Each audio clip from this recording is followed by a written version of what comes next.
देखो सुनो, बस हो गया। चैप्टर का नाम है रिटायरमेंट ऑफ पार्टनर या फिर डेथ ऑफ पार्टनर, दोनों साथ साथ चल रहा होगा, क्योंकि रिटायरमेंट और डेथ के अंदर में सब कुछ लगभग लगभग सेम है, सिवाय एक दो पॉइंट। जैसे कि डेथ के अंदर में प्रॉफिट निकालना पड़ता है हम लोग को, रिटायरमेंट में प्रॉफिट निकालने का क्वेश्चन 12 लेवल पे आता नहीं है। ठीक है, तो बस ये एक अंतर हो गया। दूसरा अंतर, रिटायरमेंट के अंदर में हम लोग को कैपिटल एडजस्टमेंट भी आ सकता है और डेथ में कैपिटल एडजस्टमेंट नहीं आता है। रिटायरमेंट के अंदर में रिटायर होने के बाद जो भी पार्टनर्स रहता है, मतलब ए और बी बच गया, मान लेते हैं सी रिटायर हो गया, तो यहाँ पे फिर भी तीनों को बनाना पड़ता है हम लोग को पार्टनर्स अकाउंट। ठीक है, पार्टनर्स कैपिटल अकाउंट तीनों को बनाएंगे। वही बात करें अगर हम लोग सिर्फ डेथ का, तो डेथ के अंदर में जो आदमी मर गया, डिसीज्ड हो गया, तो उस केस में हम लोग बनाते हैं एक अकाउंट जिसका नाम है डिसीज्ड पार्टनर अकाउंट, यानी कि सिर्फ जो मरा सिर्फ उसी का पोर्शन को उठा के बनाते हैं। ठीक है, एग्जाम के अंदर में डेथ और रिटायरमेंट का वेटेज कितना है, 6 मार्क्स का। या तो डेथ बना लो या तो रिटायरमेंट बना लो, दोनों में से कोई एक आएगा और 6 मार्क्स का आएगा। ठीक है, कभी कभी ये भी देखने को मिलता है कि एडमिशन के साथ रिटायरमेंट दे दिया ऑप्शन में और डेथ सेपरेटली दे दिया। तो देखा जाए तो रिटायरमेंट और डेथ कभी कभी 12 मार्क्स का हो सकता है और कभी कभी 6 मार्क्स का हो सकता है। बाकी एमसीक्यू का बात करें तो एमसीक्यू में रहेगा 3 मार्क्स का क्वेश्चन का बात करें उसमें भी रिटायरमेंट या डेथ में से रहेगा। 4 मार्क्स का बात करें तो उसमें भी रिटायरमेंट या डेथ में से रहेगा। मतलब रिटायरमेंट और डेथ में से लगभग लगभग हर एक जगह पे रहेगा ही रहेगा, बात होता है ना। और देखें कि रिटायरमेंट का मतलब है क्या। तो रिटायरमेंट मतलब सिंपली क्या जानते हैं हम लोग कि एक पार्टनर रिटायर कर गया, इसको रिटायरमेंट बोलते हैं। पर रिटायरमेंट करने के बाद अलग अलग कई ट्रीटमेंट करना पड़ता है, और ये सिर्फ रिटायरमेंट का बात नहीं हो रहा है। Treatment of goodwill on retirement या death of a partner same ही है, कुछ भी अलग नहीं है। दोनों का दोनों क्या है, सेम टू सेम है। चाहे तुम रिटायरमेंट कर लो या फिर तुम डेथ कर लो, बात एक ही तुमको दिखेगा। तो देखो क्या ट्रीटमेंट दिखता है। पहला,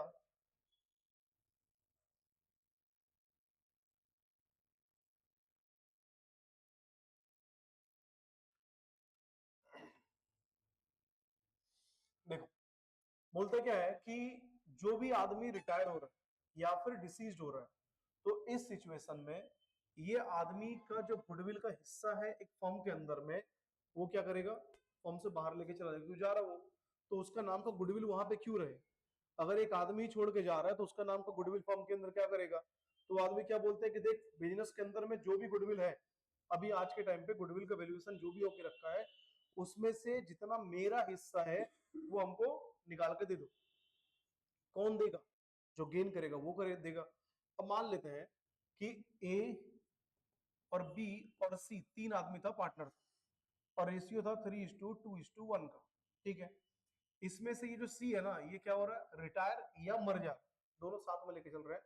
या तो ये रिटायर हो गया या फिर इसका डेथ हो गया। दोनों ही सिचुएशन में क्या होगा, देखो ए और बी बच गया 3:2, और यहाँ पे कुछ बोला नहीं गया, तो नया रेशियो क्या हो गया 3:2। गेनिंग रेशियो भी क्या हो गया 3:2, क्योंकि कुछ बोला नहीं है कि किस रेशियो में वो आदमी अपना हिस्सा लेगा या फिर क्या करेगा, कुछ बोला नहीं है। तो ऐसा सिचुएशन में 3:2 को हम लोग क्या मान ले रहे हैं, यहाँ पे ये गेनिंग रेशियो बन गया, और यही मेरा न्यू रेशियो भी है। तो न्यू रेशियो को तो कोई यहाँ पे लेना देना है नहीं, हम लोग को मतलब किस चीज से, गेनिंग रेशियो से। ठीक है, अब मान लेते हैं जिस दिन ये आदमी रिटायर किया या फिर डेथ हो गया इसका, इस दिन इस बिजनेस का जो गुडविल का वैल्यू था, वो सपोज करते हैं 1,20,000 रुपए हुआ करता था। तो बिजनेस के अंदर में गुडविल कौन सा है, 1,20,000। ये कौन सा गुडविल का बात कर रहा है, वैल्यू का। ठीक है, ना कि बैलेंस शीट वाला, एडजस्टमेंट में दिखेगा ना, उसका बात कर रहा है। तो 1,20,000 रुपए का टोटल गुडविल है। तुम बताओ सी का शेयर कितना हो जाएगा। सी का अगर शेयर निकालो तो क्या कर देंगे हम लोग, 1,20,000 इंटू इसका शेयर कितना है, 3, 2, 5 और 1, 6, 1/6। तो काट के कितना आ रहा है, 20,000 रुपया इसका हिस्सा आ गया। यानी कि जो आदमी रिटायर कर रहा है या फिर जो आदमी डिसीज कर रहा है, उसका हिस्सा का गुडविल कितना का है, 20,000 रुपया का। तो यहाँ पे 20,000 लिख देंगे, और ये एमसीक्यू में आएगा। सेम इसी तरीका से एमसीक्यू अंदर में आ रहा होगा।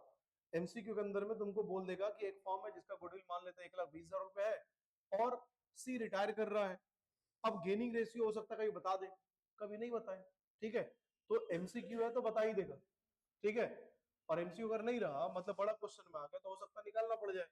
तो यहाँ पे 3:2 का गेनिंग रेशियो, ए और बी गेन कर रहा है, तो क्या होगा, ए अकाउंट डेबिट और बी अकाउंट डेबिट, है ना, एस कैपिटल अकाउंट डेबिट, बीस कैपिटल अकाउंट डेबिट। इस 20,000 को गेनिंग रेशियो में बांट दो, और गेनिंग रेशियो कितना है 3:2 का, तो अगर गेनिंग रेशियो में बांटते हैं तो कितना आ रहा बताओ ना, 12,000 ए का और 8,000 हिस्सा किसका आ रहा है, बी का। इसका क्या मतलब है कि सी को टोटल मिला कितना 20,000, उसमें से कौन कितना दिया, ए दिया 12,000 और बी दिया 8,000, ठीक है, ये एक मार्क्स का एमसीक्यू के लिए है।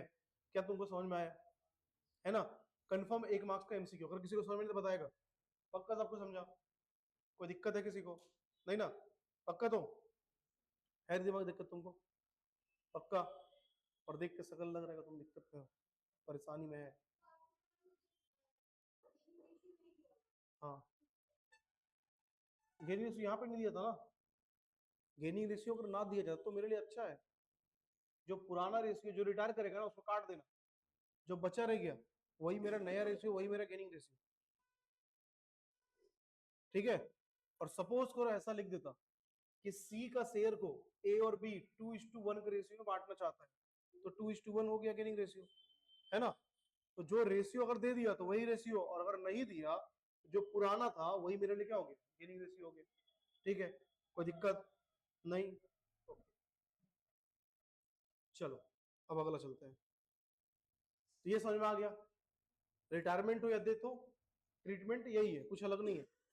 अब आते हैं हम लोग जो गुडविल बैलेंस शीट के अंदर में अपीयर करता है, जो गुडविल बैलेंस शीट के अंदर में अपीयर करता है, यानी कि परचेज गुडविल का बात कर रहा है, और परचेज गुडविल को हम लोग कहाँ पे शो करते हैं, बैलेंस शीट में, और जो वैल्यूएशन ऑफ गुडविल था वो क्या था, परचेज नहीं था, वो सेल्फ जनरेटेड था, तो सेल्फ जनरेटेड क्या होता है, बैलेंस शीट के अंदर जा नहीं रहा है, तो इसलिए क्या हुआ कि वो सेल्फ जनरेटेड में क्या अकेला एक आदमी जनरेट किया होगा, नहीं, तीनों पार्टनर मिलकर किया होगा ना, इसीलिए उसमें से एक पार्टनर अपना हिस्सा लेकर निकल गया, और ये क्या है, परचेज गुडविल है, इसमें तीनों का हिस्सा है, इसमें आदमी क्या करेगा, ये जो हम लोग देख रहे हैं इस ट्रीटमेंट को, ये एडमिशन हो, रिटायरमेंट हो या डेथ हो, तीनों में सेम है, एडमिशन हो, रिटायरमेंट हो या डेथ हो, तीनों में सेम ही करना है, कुछ अलग नहीं है। अगर बैलेंस शीट में ये छोटा सा बैलेंस शीट बनाए हम, यहाँ पे देखो बैलेंस शीट है यहाँ पे मेरा ये, और बैलेंस शीट में अगर गुडविल दिख जाए, सपोज करो बैलेंस शीट गुडविल मेरा दिख रहा है 2 लाख रुपए, ठीक है, तो मतलब इसको राइट ऑफ ही करना है, चाहे वो एडमिशन हो, रिटायरमेंट हो, डेथ हो, कोई भी हो, कोई फर्क नहीं पड़ता, तीनों में राइट ऑफ ही करना है। और अगर राइट ऑफ करना है तो राइट ऑफ करने के लिए हम लोग सिंपली क्या करते हैं, old partners capital account debit to goodwill, goodwill कितना बोले हम, 2 लाख, है ना, नीचे लिख देंगे 2 लाख। अब ए बी और सी है, ए बी और सी है, और रेशियो मान लेते हैं 5:3:2 का, तो ओल्ड रेशियो कितना हो गया, 5:3:2, तो ए बी और सी क्या करेगा, A debit B debit C debit, चाहे वो एडमिशन हो, रिटायरमेंट हो या डेथ हो, एडमिशन के अंदर में बस क्या होगा कि सी आ रहा है तो उसको नहीं मिलेगा, एग्जिस्टिंग पार्टनर को मिलता है, ठीक है, तो उस सिचुएशन में क्या होता है, A:B कर देते हैं यहाँ पर ए बी सी, तो 2 लाख को अगर ए बी सी का रेशियो में बांट दिया तो कितना आ रहा है, 1 लाख, है ना, और 60,000 और 40,000, यही तो है, मतलब ए को कितना मिला, 1 लाख, 1 लाख, बी को कितना मिला 60,000, और सी को मिला 40,000, क्यों, क्योंकि टोटल फर्म का जो गुडविल था वो कितना था, 2 लाख रुपए, इस 2 लाख में ये तीनों पार्टनर आपस में क्या किया, बांट लिया, या फिर इसको हम लोग क्या बोलते हैं, गुडविल को राइट ऑफ कर दिया, ठीक है, ये समझ में आया, एडमिशन रिटायरमेंट डेथ तीनों में सेम ही चलता है। अच्छा, ट्रीटमेंट और गुडविल किया ना वो भी एडमिशन रिटायरमेंट डेथ तीनों में सेम ही चल रहा होता है, बस फर्क क्या पड़ जाता है, यहाँ पे गेनिंग पार्टनर की जगह पे हम लोग क्या कर रहे होते हैं, पीएफजी लिख देते हैं, है ना, बाकी नीचे में सेक्रीफाइसिंग ही लिखा था एडमिशन के अंदर में, PFG debit to sacrificing partner लिखा होता है ना, तो है दोनों सब कुछ सेम चीज, बस थोड़ा थोड़ा नाम बदलता जा रहा है, कुछ बात नहीं है, तो ये हो गया अगला कहानी। अब हम लोग आते हैं, अगर कभी ऐसा हो कि पार्टनर जो है वो रिटायर कर जाए मिड ऑफ द ईयर, ठीक है, इसका आने का चांस कम है, पर इसको सीखने से फायदा क्या होता है कि डेथ के अंदर में यही तो करना है, क्योंकि डेथ क्या है, अनसर्टेन है, ठीक है, मौत कभी भी हो सकता है। और अगर मौत कभी भी हो सकता है तो जो आदमी मर गया उसका परिवार वाला क्या बोलेगा कि आदमी 3 महीना जिंदा रहा, 2 महीना जिंदा रहा, 6 महीना जिंदा रहा, जितना भी जिंदा रहा, उस टाइम का प्रॉफिट का हिस्सा तो उसको मिलना ही चाहिए। तो इसीलिए ये नॉर्मली डेथ के अंदर में रहेगा ही रहेगा, रिटायरमेंट में आने का चांस इसका ना के बराबर है। ठीक है, आते हैं कि अगर एक पार्टनर रिटायर कर गया या फिर मर गया, दोनों को बात कर रहे हैं हम लोग, रिटायर कर गया या फिर मर गया मिड ऑफ द ईयर में, या फिर कहीं भी ऐसा हुआ मर गया वो या रिटायर कर गया, तो ऐसा सिचुएशन में पार्टनर्स क्या बोलता है कि देखो हम तो 2 महीना काम किए या 3 महीना काम किए, एग्जाम्पल लेते हैं, जो ए बी और सी पार्टनर था ना, A is to B is to C था, ये सी क्या होता है, रिटायर या मर जाता है। कब मरा, 30/6/2025, यानी कि साल स्टार्ट कब हुआ होगा, 1/4/25 से, मर कब गया, 30/6/25 को। कितना महीने जिंदा रहा, 3 महीने, या कितना महीने तक बिजनेस में रहा, 3 महीना। तो रिटायर कर गया 3 महीना बाद या फिर मर गया 3 महीना के बाद, तो ये 3 महीना का ये प्रॉफिट तो लेगा ही लेगा, छोड़ देगा, बोलेगा क्या कि चल 3 महीना माफ किए ना, 3 महीना जो वो काम किया उसमें जो भी प्रॉफिट निकल रहा है उसको लेके घर जाएगा। तो इस सिचुएशन में प्रॉफिट निकालने के लिए 3 तरीका है ना। पहला तरीका क्या है, on the basis of last year profit, दूसरा क्या है, on the basis of average profit of past years, और on the basis of sales, ठीक है, या फिर टर्नओवर। तो ये तीनों में से कोई एक केस हर साल एग्जाम में रहता ही रहता है, और ये वाला डेथ में 3 मार्क्स का तुम्हारा रहेगा क्वेश्चन पेपर में, ठीक है। क्वेश्चन पेपर में इसका वेटेज 3 मार्क्स का है, जो इस बार का सैंपल पेपर आया है उसके अंदर में 3 मार्क्स का ये एक क्वेश्चन दिया हुआ है, ठीक है। तो 3 मार्क्स के लिए ये क्वेश्चन आसानी से हम लोग बना सकते हैं। अब on the basis of last year profit का मतलब क्या है, बोलता है कि देख पिछले साल पूरा साल में कितना महीना कितना प्रॉफिट कमाए, बोला कि 10 लाख का प्रॉफिट कमाए थे, ठीक है। तो 12 महीना में 10 लाख का प्रॉफिट कमाए थे, तो 3 महीने में कितना कमाए होंगे, 2.5 लाख का, 2.5 लाख का प्रॉफिट कमाए होंगे, ठीक है। तो बोलता है क्या कि चलो उसी के हिसाब से कि एवरेज बना लेते हैं, और मान लेते हैं कि इस 3 महीना में कितना प्रॉफिट कमाए होंगे हम लोग, 2.5 लाख में। अब 2.5 लाख तो तीनों का प्रॉफिट था ना, तो मेरा हिस्सा कितना, और 5:3:2 है, तो मेरा हिस्सा कितना हो गया, 2/10। तो 2.5 लाख इंटू 2/10 कितना हो गया, 50,000। तो 50,000 क्या हो गया, मेरा हिस्सा का प्रॉफिट, हम रिटायर कर रहे हैं इसके लिए, या हम मर रहे हैं, तो मेरा जो नॉमिनी है वो 50,000 रुपए लेके घर चल जाएगा, ठीक है। क्या बोले हम, एक बार लिखते हैं, देखो क्या बोला, on the basis of previous year profit, last year का प्रॉफिट कितना था, 10 लाख रुपया, ठीक है, इनटू प्रोपोर्शनेट पीरियड, कितना महीना तक ये जिंदा रहा, 3 महीना, तो 3/12, इनटू इसका शेयर कितना है, 2/10, तो ये हो गया इसका हिस्सा का प्रॉफिट, कितना आ रहा बताओ तो, 50,000। कोई दिक्कत है, नहीं ना, ठीक है। अब मान लो पार्टनर जो रिमेनिंग था वो लोग हल्ला करने लग गया, करे पिछले साल तो धंधा अच्छा चला था इसलिए उतना कमा लिए, उससे पीछे जा नहीं कमाए थे, उससे पीछे जा नहीं कमाए थे, तो लड़ाई झगड़ा हो जाता है। तो इसके लिए क्या बोलता है लोग, एक काम कर एवरेज प्रॉफिट निकाल ले, और क्या, पिछला 5 साल का एवरेज प्रॉफिट पकड़ लेते हैं। तो पिछला 5 साल में बोला क्या, लास्ट ईयर कितना कमाए थे, 2025 जब खत्म हुआ था तो 10 लाख कमाए थे, है ना। फिर बोलता है 2024 के अंदर में हम लोग 8 लाख कमाए थे, ठीक है। 2023 में हम लोग 6 लाख कमाए थे, ठीक है। 2022 में हम लोग मान लेते हैं फिर से 5 लाख कमाए थे, ठीक है। 2021 में हम लोग 8 लाख कमाए थे, 2020 में हम लोग लॉस कमाए थे, लॉस हो गया था 40,000 का या 4 लाख रुपए का, ठीक है। तो अब बताओ एवरेज प्रॉफिट कितना आ रहा है, बताओ एवरेज प्रॉफिट कितना आ रहा है,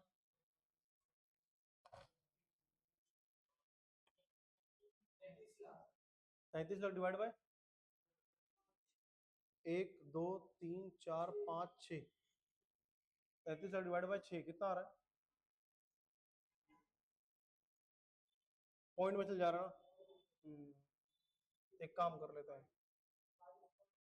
इसको हटा देते हैं, है ना। 5 साल अब तो कट ही जाएगा। चलो कितना आ रहा बताओ तुम। 37 डिवाइड बाय 5 कितना हो गया? 7.4।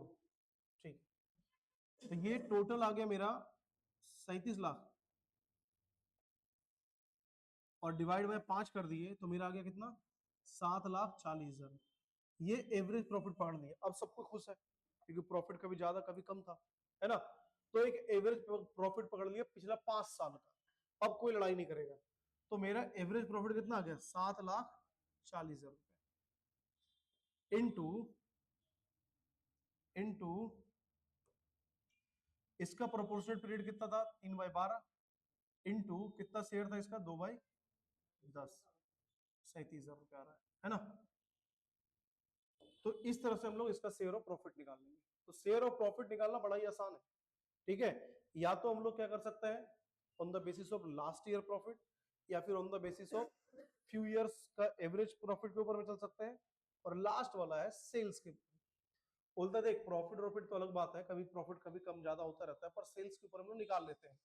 तो सेल्स पे अगर निकालना पड़े तो ऐसा सिचुएशन में हम लोग क्या करते हैं, हम लोग sales during the intervening period, मतलब जस्ट पिछला साल, ठीक है, into rate of profit into share, ठीक है। अब रेट ऑफ प्रॉफिट मतलब क्या हो गया? लास्ट ईयर का profit divide by last year का सेल। तो मान लेते हैं हम लोग ऐसा, बाकी मिटा दें हम, समझ में आ गया ना।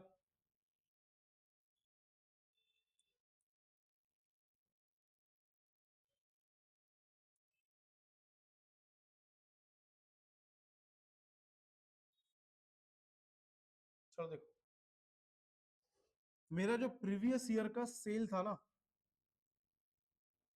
सपोज करते हैं प्रीवियस ईयर का सेल्स मेरा था 20 लाख रुपए का, और प्रीवियस ईयर का जो मेरा प्रॉफिट था, ये प्रॉफिट था सपोज करते हैं 8 लाख रुपए का, ठीक है। करंट ईयर में जो सेल हुआ है ना अभी तक 3 महीना में, सेल लगभग हम लोग 8 लाख रुपए का कर दिए। चलो 8 नहीं लेते हैं, 5 लाख रुपए का कर दिए, ठीक है। अब बोलता क्या है कि हम लोग प्रॉफिट निकाल लेंगे। तो बताओ प्रीवियस ईयर का प्रॉफिट कितना, प्रीवियस ईयर का सेल कितना? 5 लाख। प्रीवियस, अच्छा सॉरी, करंट ईयर का कितना है सेल? 5 लाख इनटू पिछले साल कितना प्रॉफिट कमाए, तो 8 लाख डिवाइड बाय 20 लाख, है ना। कितना आ रहा बता दो, इनटू 100, कितना परसेंट आ जा रहा है? 40% आ रहा है, ठीक है। यानी कि यहाँ पे क्या हो जाएगा? 40/100 इनटू इसका शेयर कितना था? 2/10। बताओ कितना आ रहा है? 5 लाख का 40%, पंचों के बीस 2 लाख रुपया, 2 लाख यानी कि 20,000, 40,000 रुपया, है ना। तो इसका शेयर ऑफ प्रॉफिट कितना आ गया? 40,000 रुपए का। कोई दिक्कत है? ये 3 मेथड्स के अकॉर्डिंग हम लोग प्रॉफिट निकाल रहे होते हैं, ठीक है। हाँ, ये एमसीक्यू में भी आता है, और ये डेथ जब हम लोग क्वेश्चन बनाएंगे ना, तो डेथ क्वेश्चन बनाते वक्त एक एडजस्टमेंट भी इसका रहेगा, ठीक है। तो एक एडजस्टमेंट भी हो गया, और साथ में क्या हो गया, मेरा एमसीक्यू का भी तैयारी हो गया। और इस बार 3 मार्क्स में ये दिया हुआ है, 3 मार्क्स में कि प्रॉफिट निकालो, या तो एवरेज प्रॉफिट के मेथड से, या फिर सेल्स के बेसिस पे, या फिर प्रीवियस ईयर का प्रॉफिट के बेसिस पे। ये तीनों में से किसी एक के ऊपर में तुम्हारा 3 मार्क्स का क्वेश्चन इस बार का सिंपल पेपर में दिया हुआ है, हो सकता है आ जाए। नसीब हम लोग का अच्छा रहता है हमेशा, है ना।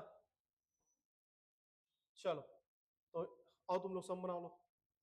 पहले सुनो एक और चीज, पहले ये जो प्रॉफिट निकाले थे ना, इसका एक जर्नल एंट्री होता है। क्या है? Profit and loss suspense account debit. Suspense account क्यों डेबिट किया गया? क्योंकि प्रॉफिट कंफर्म नहीं है, प्रॉफिट बढ़ भी सकता था, घट भी सकता था, कुछ भी हो सकता है। तो ये क्या हुआ, हम लोग एक अनुमानित प्रॉफिट लिए। तो अनुमानित यानी कि वो प्रॉफिट क्या है? सस्पेंस में है। तो इसलिए जो डेबिट हुआ वो क्या हुआ, profit and loss suspense account debit to retiring partners capital या फिर डिसीज्ड पार्टनर्स कैपिटल, है ना। दोनों में सेम ट्रीटमेंट है, दोनों में कुछ भी अलग नहीं है, ठीक है। तो यहाँ पे जो प्रॉफिट आ रहा था लास्ट वाला कितना था, 20,000, तो यहाँ पे कितना लिख देंगे हम लोग, 20,000 रुपया, है ना। यहाँ पे हम लोग कितना लिख देंगे, 20,000 रुपया। और कौन रिटर्न कर रहा था, सी, है ना। तो टू सी कैपिटल 20,000 रुपए, बस खत्म। ये एंट्री मारने का और वो कैलकुलेशन करने का हमको 3 मार्क्स मिलता है, ठीक है। और अगर एडजस्टमेंट में रहा तो वहां भी मिल जाएगा, ठीक है। एमसीक्यू में रहा वहां भी मिल जाएगा, कहीं भी रहे मार्क्स तो मिलना ही है, ठीक है।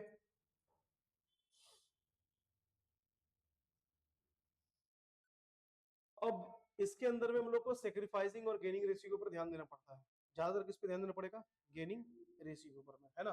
क्योंकि यहाँ पे आदमी जो गेन करता है वो कुछ ना कुछ देता है किसको, जो सेक्रीफाइस किया यानी कि जो रिटायर किया या फिर जो डेथ किया उसको।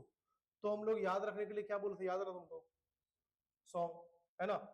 तो सॉन्ग के अंदर हम लोग क्या बोले थे, SONG, है ना।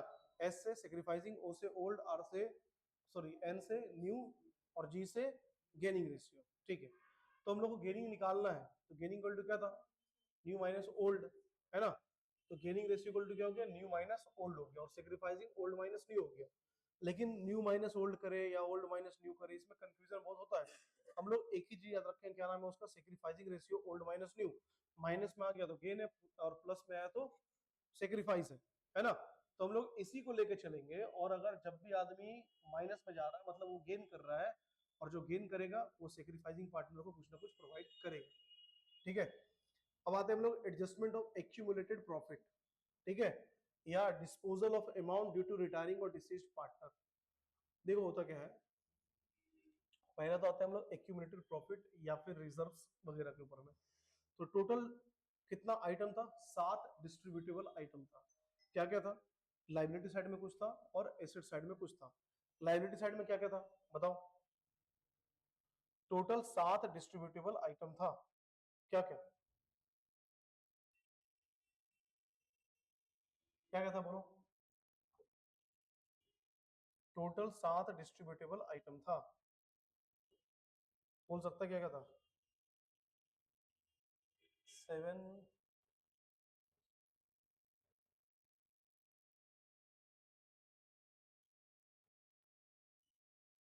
क्या क्या था, ये था अपना बैलेंस शीट, है ना। अब बैलेंस शीट के अंदर में इधर में क्या था बोलो तो, लाइबिलिटी, इधर में क्या था, एसेट्स, ठीक है। चलो, लाइबिलिटी के अंदर में डिस्ट्रीब्यूटेबल आइटम है उसमें क्या है, पहला जनरल रिजर्व, WCR, IFR और प्रॉफिट एंड लॉस का क्रेडिट बैलेंस। इधर में क्या क्या था, गुडविल, है ना, और क्या था, एडवर्टीजमेंट सस्पेंस, और क्या था, प्रॉफिट एंड लॉस का डेबिट। इसमें से हम लोग गुडविल कर लिए, राइट ऑफ कर देना है ना। इसमें हम लोग गुडविल कर लिए, इसको राइट ऑफ कर देना है, ओल्ड पार्टनर या existing partners capital account debit to goodwill. तो बचा क्या रह गया, ये सारा आइटम और ये सारा आइटम का खासियत ये है, चाहे गुडविल का भी, हम लोग इसके नीचे बना रहे हैं पार्टनर्स कैपिटल अकाउंट, ठीक है। ये है पार्टनर्स कैपिटल।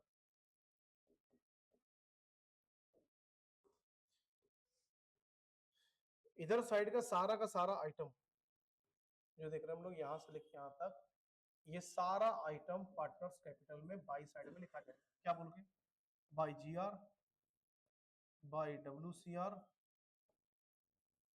बाई IFR और बाई प्रॉफिट एंड लॉस का क्रेडिट बैलेंस।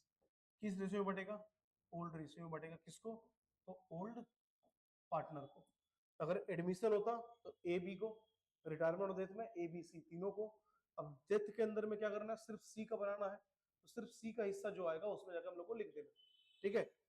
वही बात करें अगर हम लोग इस चीज का, यहां से लेके यहां तक ये सारा आइटम, ये कहां चल जाएगा, डेबिट साइड में।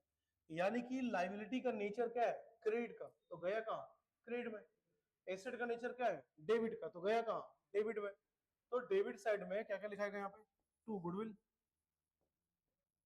है ना, जो राइट ऑफ हम लोग सीख चुके थे, टू एडवर्टीजमेंट सस्पेंस, और टू प्रॉफिट एंड लॉस का डेबिट बैलेंस।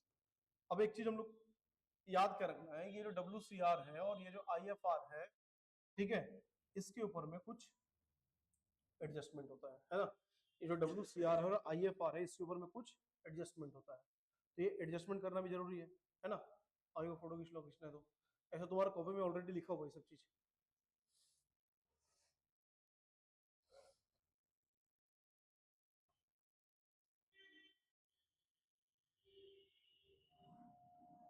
ठीक है, तो देखो WCR और IFR के ऊपर में क्या एडजस्टमेंट होता है।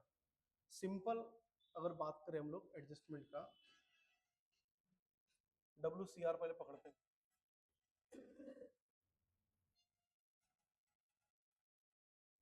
एडजस्टमेंट ऑफ WCR, ठीक है, तो WCR है क्या, कोई बोलेगा, workman compensation reserve. Workman compensation reserve जो होता है, इसके अंदर हम लोग क्या करते हैं कि अगर एक मतलब फर्म चल रहा है, बिजनेस चल रहा है, तो बिजनेस के अंदर में क्या होता है, कई इंप्लॉई है।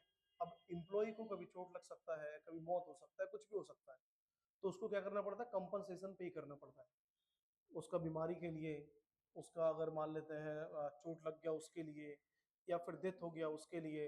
तो ये सब चीज के लिए हम लोग क्या करते हैं, एक कंपनसेशन रिजर्व बना के रखते हैं कि इनकेस अगर ऐसा कोई घटना घट जाए तो वर्कमैन को हम लोग क्या करेंगे, कंपनसेट कर देंगे। अब देखो कंपनसेट कर देंगे तो बाद में आता है WCR क्रिएट कैसे हुआ। कोई भी रिजर्व हो, रिजर्व तब बनता है जब प्रॉफिट आता है, तो प्रॉफिट का हिस्सा से रिजर्व बना होगा, है ना। ये जो WCR बना या जनरल रिजर्व बना या IFR बना, ये कहां से बना, प्रॉफिट का हिस्सा से। और प्रॉफिट का हिस्सा मतलब पार्टनर्स का प्रॉफिट। तो पार्टनर अपना पेट काट काट के क्या किया था, WCR IFR और जनरल रिजर्व बनाया था। आज अगर इसका इस्तेमाल नहीं होगा तो उस पर हक किसका है, पार्टनर्स का ही तो है ना। हम अपना हिस्सा किसी को दे रहे थे और वो नहीं लिया, तो उस हिस्सा पे अधिकार फिर किसका है, मेरा ही तो है। तो वही यहाँ पे हो रहा है, WCR बना के रखे थे पर कोई क्लेम करने वाला आया ही नहीं, किसी को चोट लगा ही नहीं, तो सारा का सारा WCR किसका हो जाएगा, मेरा। सारा का सारा IFR किसका हो जाएगा, मेरा। जनरल रिजर्व किसका हो जाएगा, मेरा, है ना। वो जो प्रॉफिट एंड लॉस था वो किसका होगा, वो भी मेरा होगा, क्योंकि प्रॉफिट एंड लॉस का क्रेडिट बैलेंस मतलब वैसा अमाउंट जो अभी तक बटा नहीं है, तो अगर वो बटा ही नहीं है तो वो किसका हो जाएगा, मेरा ही तो होगा। तो इसी कारण से ये WCR क्रिएट हुआ था पार्टनर्स का प्रॉफिट से, तो इस पे पहला अधिकार भी किसका है, पार्टनर्स का ही है ना। अब आते हैं हम लोग एडजस्टमेंट। एक चार्ट बनवाएंगे, तुम लोग को याद है कि नहीं पता नहीं, ठीक है, आओ फिर से एक बार हम लोग चार्ट बनाएं, ऐसा लाइन खींच दो।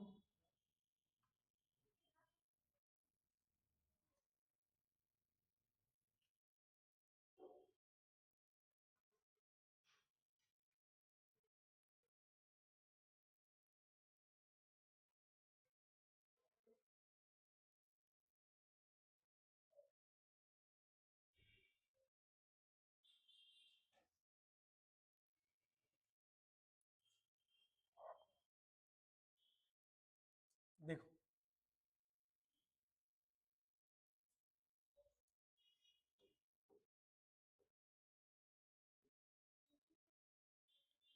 केस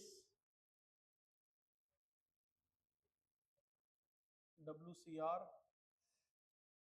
WCC रिमेनिंग, और यहाँ पे लिखो ट्रीटमेंट, ठीक है। अलग अलग कई केसेस आ सकता है, उसे पर रहने दो प्रॉब्लम।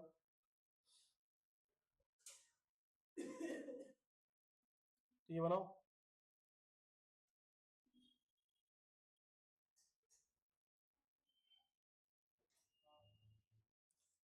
उतार लिया।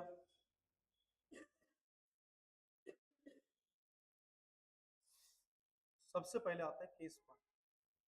हम लोग जो WCR है ना, वो सारा ही केस में सपोज करते हैं 1 लाख रुपए का बना के रखे,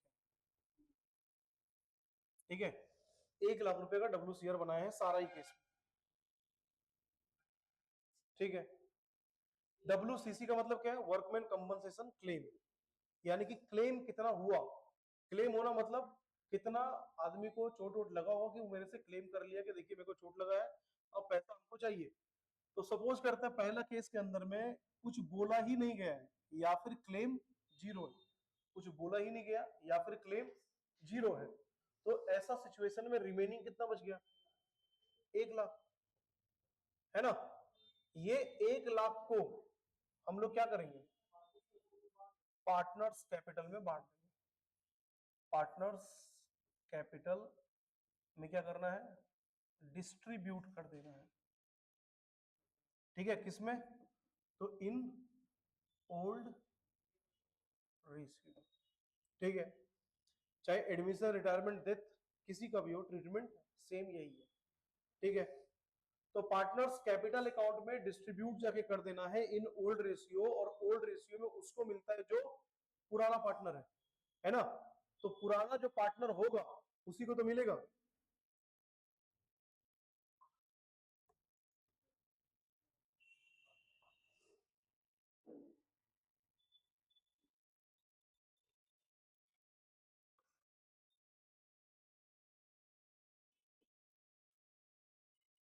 केस वन समझ में आ गया, ठीक है। तो केस वन बड़ा ही सिंपल सा, इसमें बोल रहा है कि कोई क्लेम नहीं हुआ, जितना रुपया था WCR में, WCC यानी कि क्लेम कुछ हुआ ही नहीं, जीरो, तो सारा का सारा पैसा बचा रह गया। जब सारा पैसा बच गया तो क्या करेंगे, सारा पैसा को उठाएंगे और पार्टनर्स कैपिटल का क्रेडिट साइड में जाके लिख देंगे बाय WCR, क्या रेशियो में, ओल्ड रेशियो में। आते हम लोग केस टू में, केस टू देखो, केस टू में भी WCR हम लोग कितना ले रहे हैं, वही सेम 1 लाख रुपए। इस बार जो क्लेम हुआ ना, क्लेम हुआ मान लेते हैं 50,000 रुपए का, ठीक है। तो रिमेनिंग कितना बच गया, 50,000। मतलब अब देखो दो चीज हो रहा है, जो क्लेम हो गया, ध्यान से देखना, जो क्लेम हो गया ये कहां चल जाएगा, बैलेंस शीट का लाइबिलिटी में, है ना। बैलेंस शीट का लाइबिलिटी में जाएंगे और बैलेंस शीट में जाके लिख देंगे WCC लाइबिलिटी साइड में 50,000 रुपए, कि कितना का क्लेम आया, अभी तक पे तो नहीं किया ना हम लोग, अभी हम लोग पे किए नहीं है, तो इसी कारण से वो क्या हो गया, लाइबिलिटी हो गया। तो ये 50,000 रुपए कहां डाल दिए हम लोग, बैलेंस शीट के अंदर में लाइबिलिटी में जाके। और ये जो बचा हुआ 50,000 है, इसको क्या किया हम लोग, सेम वही पार्टनर्स कैपिटल में डिस्ट्रीब्यूट कर देना है इन ओल्ड रेशियो में, पार्टनर्स कैपिटल में डिस्ट्रीब्यूट कर देना इन ओल्ड रेशियो में, ठीक है। जो बच गया पार्टनर्स का, जो क्लेम हो गया वो क्लेम हो गया। यही तो बात हुआ था कि अगर क्लेम नहीं होगा तो सारा पार्टनर का मिल जाएगा, तो क्लेम होने के बाद अगर कुछ बच जाए तो पार्टनर का ही तो होगा। तो 50,000 क्लेम हो गया, बचा कितना, 50,000। ये 50,000 रुपया पार्टनर्स क्या करेगा, अपना रख लेगा। कोई दिक्कत है, नहीं, चलो ठीक है। बोले किसी को दिक्कत होगा तो बताएगा।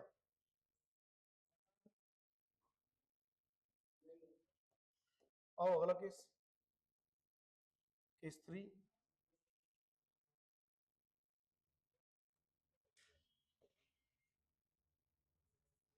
हम लोग WCR कितना बनाए थे, 1 लाख का, क्लेम कितना हो गया, 1 लाख की, बचा कितना, जीरो। क्या पार्टनर्स कैपिटल में जाएगा, ना, तो पूरा 1 लाख कहां चल जाएगा, हाँ ये जो 1 लाख है ये चल जाएगा बैलेंस शीट का लाइबिलिटी साइड में, बात खत्म।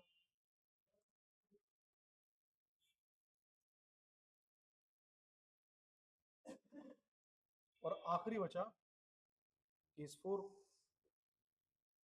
मेरा जो WCR था वो कितना का था, 1 लाख का, क्लेम हो गया 1,40,000, ज्यादा हो गया, बचा क्या, माइनस में 40,000। और अगर माइनस में 40,000 हो जाए तो पार्टनर्स को घर से लाना पड़ेगा, ठीक है। पार्टनर्स को घर से लाना पड़ेगा। पार्टनर जब घर लेके जा रहा था तो कहां लिख रहे थे, क्रेडिट साइड में, तो आज अगर लेके आएगा तो कहां लिखाएगा, नहीं, पहले हम लोग रीवैल्यू करेंगे, ठीक है, पहले हम लोग रीवैल्यू करेंगे। तो WCR रीवैल्यूएशन में सिर्फ एक ही शर्त पे जा सकता है, जब मेरा WCR WCC से ज्यादा हो जाए, ठीक है, सॉरी, WCC WCR से ज्यादा हो जाए। तो मेरा WCC कितना है 140, WCR कितना है 1 लाख, तो रिमेनिंग जो 40,000 रुपए है इसको हम लोग को रीवैल्यू करना पड़ेगा, और रीवैल्यूएशन में लायबिलिटी बढ़ाना पड़ेगा। और अगर लायबिलिटी बढ़ाते हैं रीवैल्यूएशन के अंदर में तो कहा जाता है डेबिट साइड में, है ना। तो डेबिट साइड में 2WCR लिखेंगे, सी लिखेंगे,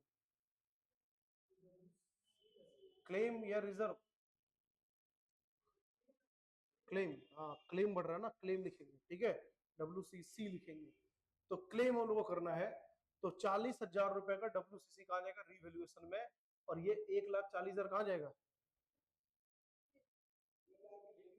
बैलेंस शीट का लाइबिलिटी में, है ना। WCC कॉलम में जो भी आ रहा है ना ये बैलेंस शीट का लाइबिलिटी में जाएगा। ये कहाँ चला गया बैलेंस शीट का लाइबिलिटी में, ये चला गया बैलेंस शीट का लाइबिलिटी में, ठीक है। ये 40,000 कहाँ चला गया रीवैल्यूएशन में, ठीक है।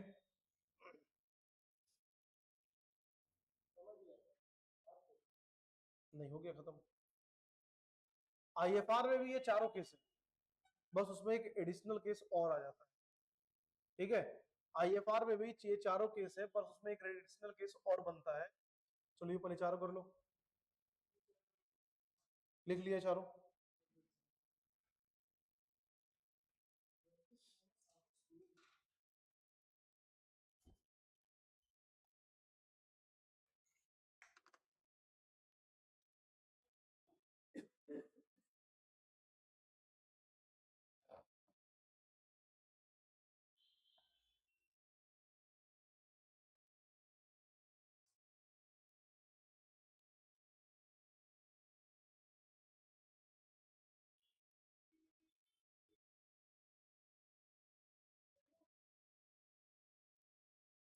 चौथा वाला बोले कि 1 लाख का WCR बना के रखे थे, पर क्लेम है ना वो 1,40,000 हो गया, ज्यादा हो गया।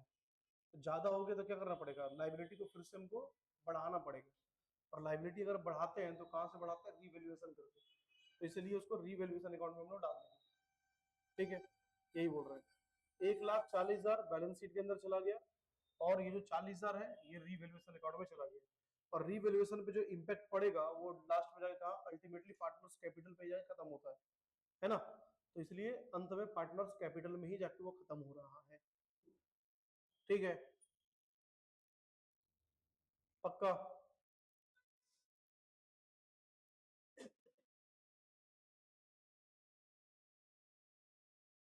कोई दिक्कत है, पक्का तो। क्या इसका जर्नल एंट्री हम लोग लिख लें, है ना, जर्नल।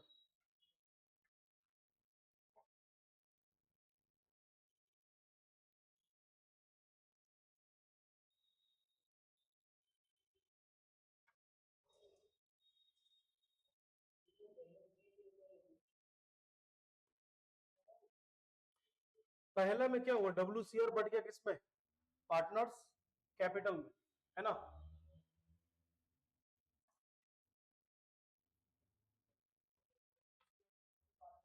हाँ, तो WCR2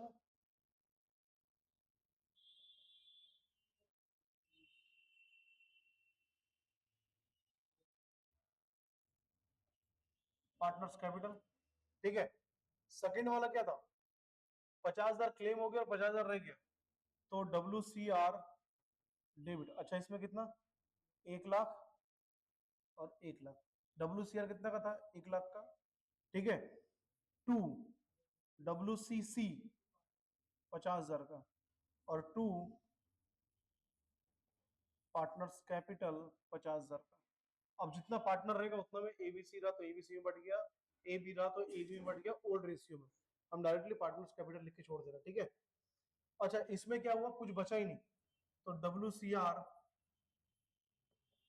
डेबिट टू WCC कितना रुपया 1 लाख 1 लाख, है ना।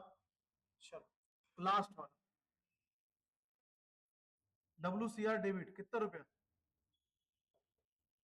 1 लाख। टू WCC कितना रुपया, 1,40,000, है ना। तो बचा हुआ कहां चल गया, रीवैल्यूएशन में डेबिट हो जाएगा 40,000, है ना। तो इसमें दो एंट्री हो गए, एक तो ये, और ये रीवैल्यूएशन का इम्पैक्ट कहां जा रहा है, पार्टनर्स कैपिटल में। तो partners capital account debit to revaluation कितना रुपया, 40,000।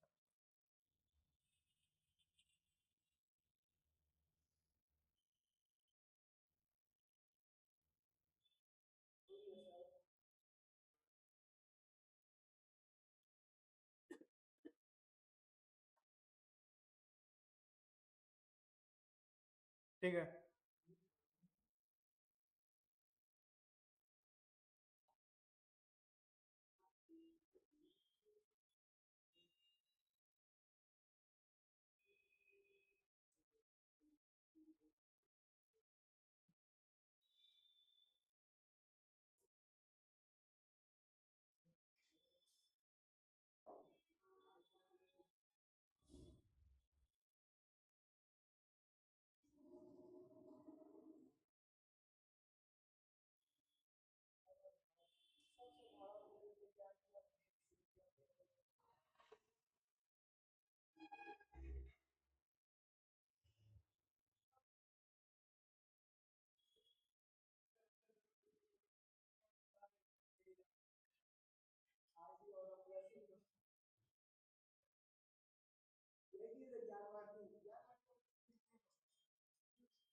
हो गया ना, ठीक। IFR में सब कुछ सेम होता है। अच्छा देखो, ट्रीटमेंट ऑफ IFR,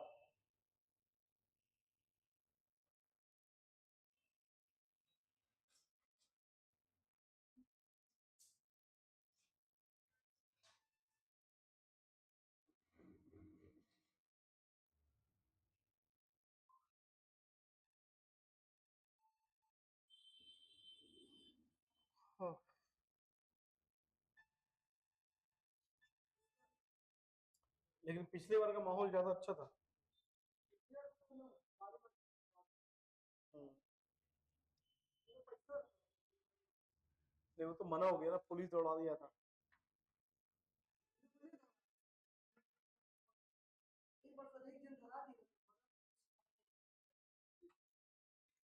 पिछले बार वो लोग वो सब करके आ गया था ना, वो पॉपर वगैरह के जला जला के आ गया।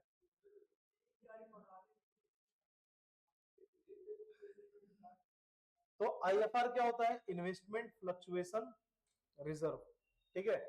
इन्वेस्टमेंट फ्लक्चुएशन मतलब क्या, मेरे पास ना सपोज करते हैं कि 5 लाख रुपए रखा हुआ था, 10 लाख रुपए रखा हुआ था, ठीक है। ये मेरा कैश में था।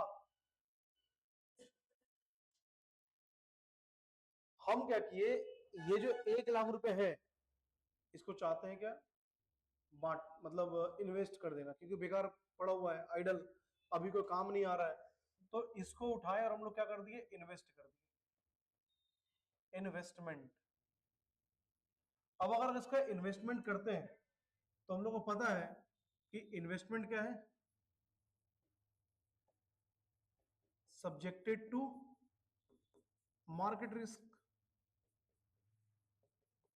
यानी कि इन्वेस्टमेंट बढ़ भी सकता है और इन्वेस्टमेंट घट भी सकता है, कुछ भी हो सकता है इन्वेस्टमेंट के साथ, बढ़ना घटना कुछ भी हो सकता है इन्वेस्टमेंट के साथ। तो रिस्क है, और जहां पर रिस्क है वहीं पे रिजर्व है ना, जहां रिस्क है वहीं रिजर्व है, वहीं प्रोविजन है, ठीक। हाँ, पर यहाँ पर हमको फिलहाल रिस्क नहीं दिखाना है, जहां पर रिस्क है वहां पर रिजर्व है, ठीक है। और रिजर्व रहेगा तो क्या होगा, रिस्क कभी घटेगा नहीं, एक जाएगा तो दूसरा रहेगा। तो वही यहाँ पे क्या कर रहा है, एक प्रोविजन बना के रखा हुआ है कि इनकेस अगर ये इश्क गया तो इसके बदले कोई और तैयार रहेगा, रिकवर हो जाएगा। हाँ,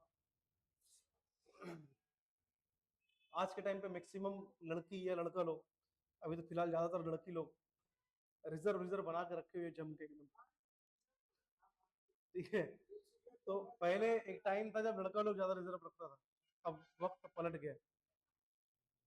हाँ, पी लो पानी।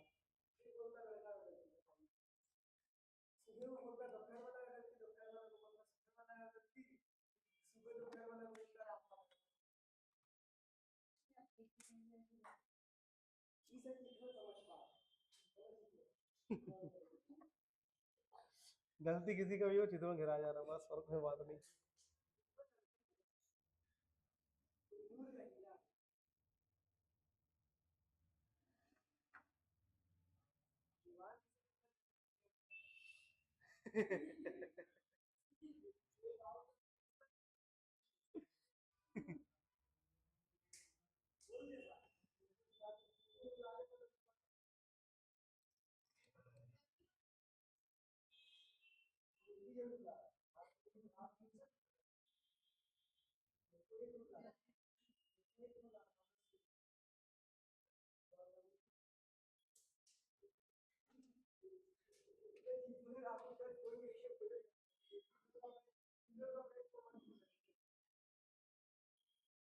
चलो ठीक है, अब आते हैं हम लोग मार्केट रिस्क पे। अरे हो गया, छोड़ दो। देखो, जहां पर रिस्क है वहीं पे हम लोग को रिजर्व बना के रखना पड़ेगा। तो हमको ऐसा लगने लगा कि बाजार गिरेगा तो कितना ही गिरेगा, 2 लाख रुपए घट गया और क्या, यानी कि 10 लाख रुपए लगाए हैं, 2 लाख रुपए घट गया, 8 लाख तो बचेगा। तो वो 2 लाख अगर घट गया तो उस टाइम रिकवर कहां से करेंगे, तो उसके लिए एक रिजर्व बना के रखे हैं। उसी रिजर्व का नाम है IFR, यानी कि इन्वेस्टमेंट फ्लक्चुएशन, ऊपर नीचे कुछ भी तो फ्लक्चुएशन। तो इन्वेस्टमेंट फ्लक्चुएशन रिजर्व, जिसका इस्तेमाल किया जाएगा कहां पे, जब बाजार गिरेगा तब, ठीक है। चलो आओ, इसके ऊपर भी केसेस लिखते हैं, सेम वैसा ही चार्ट बना लिया जाए।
चलो केस 1, इन्वेस्टमेंट का बुक वैल्यू और मार्केट वैल्यू देखना है।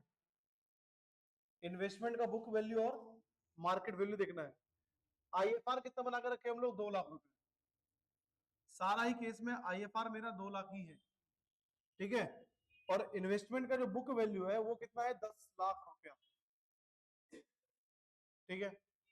पहला केस जहां पे मेरा इन्वेस्टमेंट कितना का है, 10 लाख का, आईएफआर बना के कितना रखे हम लोग, 2 लाख, और मार्केट वैल्यू जो है ना वो भी 10 लाख ही है। क्या किसी भी तरह का आईएफआर का इस्तेमाल हुआ? नहीं हुआ। क्यों? क्योंकि मार्केट वैल्यू और बुक वैल्यू दोनों बराबर है, तो कुछ भी इस्तेमाल नहीं हुआ। यानी कि रिमेनिंग आईएफआर कितना है,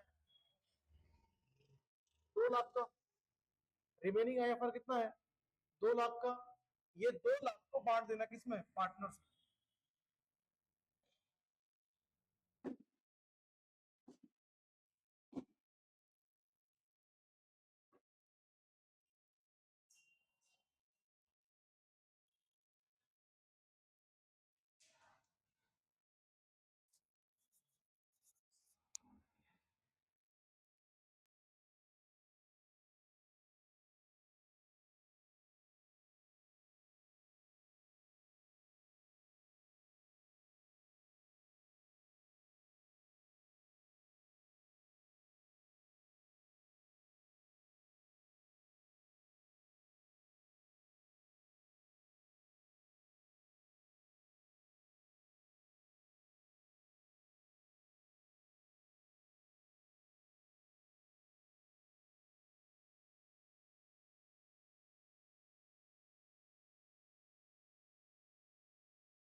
चलो देखो, तो क्या बोले, इन्वेस्टमेंट का बुक वैल्यू कितना है, 10 लाख, और मार्केट वैल्यू कितना है, 10 लाख। आईएफआर कितना का था, 2 लाख। यूज हुआ क्या, कुछ भी नहीं। तो रिमेनिंग कितना बच गया, पूरा का पूरा 2 लाख। और 2 लाख किस में बढ़ जाएगा, पार्टनर्स में बढ़ जाएगा। पहला केस खत्म, है ना। पहला केस एकदम सिंपल सा है। आते हम लोग केस 2 में। केस 2, बुक वैल्यू कितना, 10 लाख। मार्केट वैल्यू जो है ना वो हो गया 9 लाख रुपए। मार्केट वैल्यू कितना हो गया, 9 लाख। यानी कि इन्वेस्टमेंट में फॉल तो हुआ है, लेकिन आईएफआर से कम। आईएफआर बना कितना रखे थे हम लोग, 2 लाख का, घटा कितना, 1 लाख ही घटा है। तो आईएफआर मेरा था कितना का, 2 लाख का। आईएफआर यूज कितना हो गया, 1 लाख। तो रिमेनिंग कितना रह गया, 1 लाख। एंट्री क्या हो जाएगा, IFR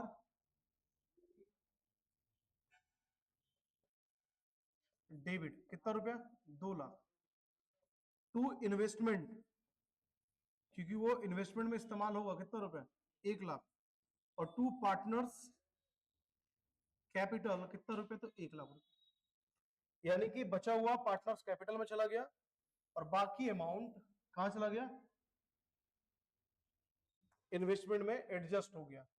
तो मेरा इन्वेस्टमेंट का वैल्यू कितना रह गया, 10 लाख ही रह गया, क्योंकि 9 लाख हुआ था, पर 1 लाख हम लोग कहां से इस्तेमाल कर लिए, जो हम लोग रिजर्व बना के रखे थे उससे। केस 3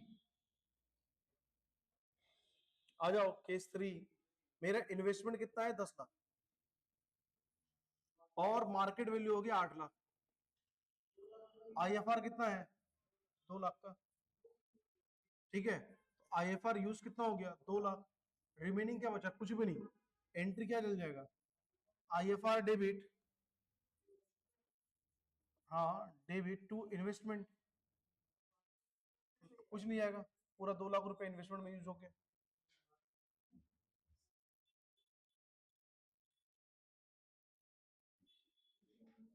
ठीक है, चौथा केस,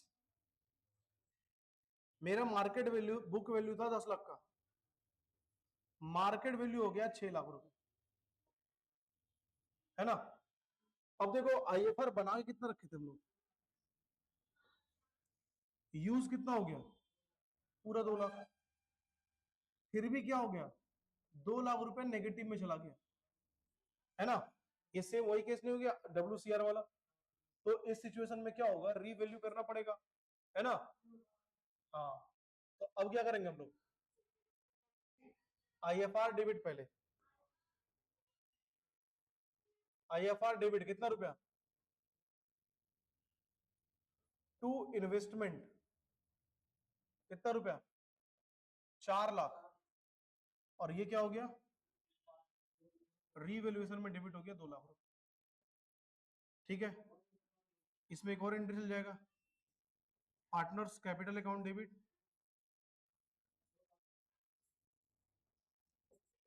टू रीवैल्यूएशन 2 लाख रुपए, है ना। जो भी बटेगा ओल्ड रेशियो में बटेगा। आखिरी केस आता है, अब क्या था कि वो WCR था, वो बढ़ता नहीं है, पर इन्वेस्टमेंट बढ़ भी तो सकता है, घटने की जगह इन्वेस्टमेंट तो बढ़ भी सकता है। अगर इन्वेस्टमेंट बढ़ जाए तो उस इन्वेस्टमेंट पे अधिकार किसका, फर्म का या पार्टनर का, पार्टनर का, क्योंकि वो इन्वेस्टमेंट किया अपना रिस्क पे। तो आज अगर उस इन्वेस्टमेंट को प्रॉफिट हो रहा है तो उस पर अधिकार भी किसका होगा, पार्टनर्स का ही होगा, ठीक है। चलो आखिरी केस, आखिरी केस नंबर 5, दिख रहा ना सबको,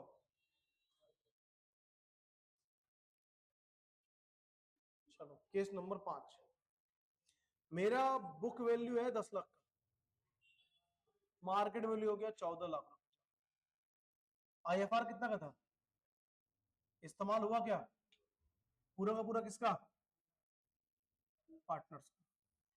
अब पार्टनर्स क्या लेके जाएगा, पहला IFR और दूसरा इन्वेस्टमेंट का वैल्यू, है ना। चलो, तो पार्टनर्स में सबसे पहले नंबर 1 IFR को बांट दो, तो IFR debit to partners capital कितना रुपया, 2 लाख रुपया, 2 लाख रुपया पूरा ही पार्टनर लेकर चल जाएगा। अगला क्या हो जाएगा, नंबर 2, इसमें 3 एंट्री आता है, इन्वेस्टमेंट बढ़ाना,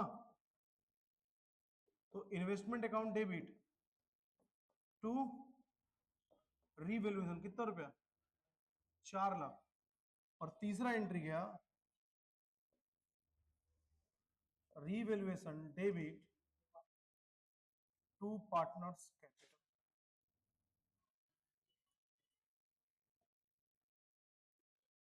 बस आखिरी वाला में 3 केस जाता है, इसको ध्यान से देखना। मेरा IFR 2 लाख का तो हम घर लेके जाएंगे, क्यों, क्योंकि इस्तेमाल कुछ भी नहीं हुआ, तो सारा मेरा हो गया। लेकिन जो 4 लाख का प्रॉफिट और बढ़ गया ना, वो भी मेरा ही होगा, क्योंकि उस इन्वेस्टमेंट पे होने वाला लॉस का रिस्क अगर हम लिए हैं तो होने वाला प्रॉफिट भी मेरा ही होगा। जो रिस्क लेगा, अक्सर इसको उसी को मिलेगा। तो यहाँ पे क्या था, ये जो 4 लाख था ना, यही 4 लाख इसको उसको मिला है, ठीक है, तब जाके उसको 4 लाख रुपए मिल रहा है। और ये 4 लाख रुपया पार्टनर लेके घर चला जाएगा रीवैल्यूएशन के थ्रू, ठीक है। बस यही है WCR IFR, और बाकी सारा में कोई एडजस्टमेंट है नहीं, ठीक है। चलो इसको उतार लो।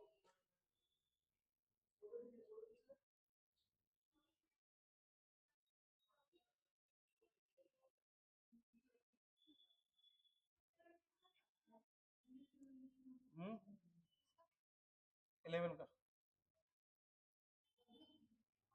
हाँ, कॉस्टिंग का।